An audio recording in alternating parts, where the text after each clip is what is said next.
Huwag kayong nagagalit sa aming mga content creator or sa akin na lang. Huwag kayong nagagalit sa akin kapag hindi ko kayo nare-replyan. Agad-agad.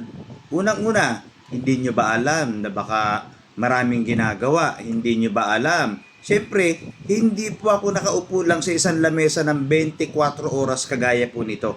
Hindi po ako nakaupo. Pagkatapos ko po nito, napakarami ko pang ginagawa. At meron po akong 7 active account sa TikTok. Meron din tayo sa Shopee, sa YouTube, at dito sa napapanood po ninyo sa Facebook, Johnny Luha po. At dito sa page na to ay pahina ni Walupa. O imagine ilang platform yung hawak ko. No? So lahat po yan, merong mga message na dumarating araw-araw. Ilan, Johnny Luha? Baka sa isang account na to, 100, 200, 300 message po. Yung iba galit na galit na. Hindi ka nagre-reply. Ni-reply mo nga ako, bigla ka na lang nawala na. No? Kasi pag nag-reply ako doon, halimbawa, nag-reply ako, kayo naman yung busy. Hindi nyo agad nasin. Nasin nyo, after 1 hour, 2 hours yung message ko. No?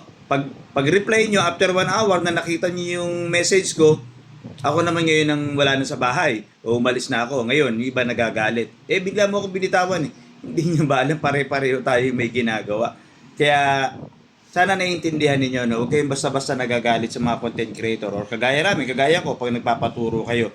Kaya nga minsan, mas gusto ko pang nagko-comment kayo doon sa mga videos ko kasi nababasa ko po yan, notify.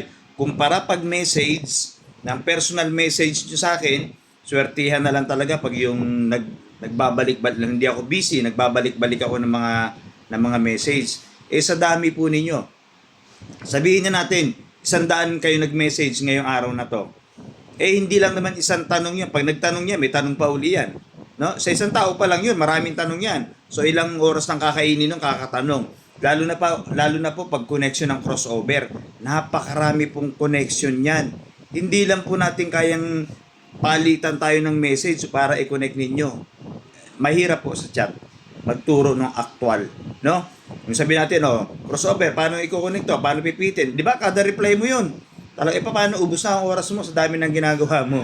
No? Kaya minsan hindi naiintindihan yan ng mga, lalo na yung mga, ito, hindi ko nila lahat hindi ko nila lahat. Lalo na yung mga may edad na, no? Sabi ng iba, yung may edad na, lalo na nga yung umorder ng mga, nagkakamali sila ng order, no? So, nagagalit sa atin. Huwag ko kayo magalit sa amin. Unang-una, hindi lang po isang tao kausap namin. Hindi lang ikaw. No, napakarami niyo po. Isang tao pa lang, ang dami ng tanong eh. Ang dami ng reply eh. Paano pa yung naghihintay? Galit na yung naghihintay, no? Kumbaga sa restaurant, ilan lang ang crew, napakarami pong kumakain to sila ng crew. Yung iba lahat may pangangailangan. No, kaya nagagalit na dun sa crew. Parang ganun din kami. No, nagagalit na rin yung iba dahil hindi agad na replyan. Iba sagutin mo, hindi ka sumasagot sa ganito.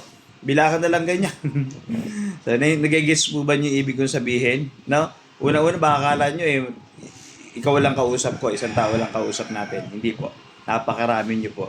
Kaya nga, ang ginagawa ko, nagla-live ako sa mga social media or dito sa atin na napapanood nyo. Minsan nagla-live ako niyan.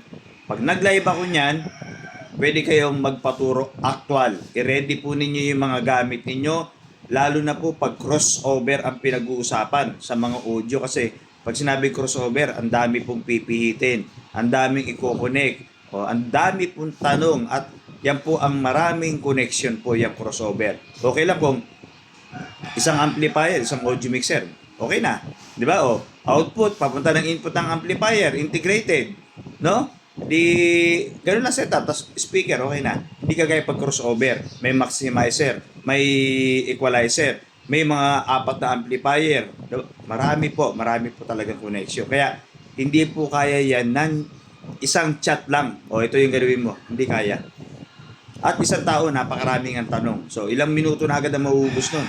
Baka mahina yung isang oras. Lalo pag hindi pa alam. Yung iba nga, selector lang, hindi pa alam eh. Kagaya nitong Sakura, wala daw selector. Meron po selector ang Sakura. Hindi nyo lang po alam. Kasi baka kala nyo, hinahanap nyo yung sulat na selector. Hindi po porque walang sulat na selector, wala ng selector. Meron po yan. Abangan po ninyo yung discussion tungkol dyan, tungkol saan nyo makikita yung selector. yung input selector. Actually, yung mga mic niyan input selector po yan O bakit selector? Pag sinabing selector, pamimilian. O apat na channel yan, apat yan. O ilan dyan? Ilang selector ang pwede kang mamili kung saan mo gustong ilagay yung mic? Channel 1, Channel 2, Channel 3, Channel 4. Yung ating mga selector input. Pero pag sinabing input, ang kadalasan kasi ang alam ninyong input, TV, VCD, DVD, A, B sa Sakura or C sa Sakura, yung iba tuner, no, may mga ganun pa. Mga input po yun, kaya lang wala nakasulat. Kaya sabi ng iba, walang input, meron po. Abangan po ninyong i-review natin yung Sakura na yan para alam po ninyo kung nasaan yung selector input at yung selector. Magkaiba po yung selector input at magkaiba po yung selector. Okay, so di-discuss ko yan sa mga susunod nating video. Pati po yung power amplifier, pwede raw bang i-connect sa power speaker? At yung power speaker, pwede bang lagyan din ng passive speaker? Pwede ba yon? Abangan po ninyo yan. Gagawin ko po yan para alam po ninyo. Kasi meron pala dito na meron power audio mixer, meron siyang powered speaker, meron din siyang passive speaker. Gusto niya patunugin yung lahat na yon. Paano ba yun? Diyan niluha. No, kasi power to power amplifier tapos bilang may passive, no? So abangan po ninyo yan. Gagawin ko po yan para sa inyo, okay? Diyan niluha po ito.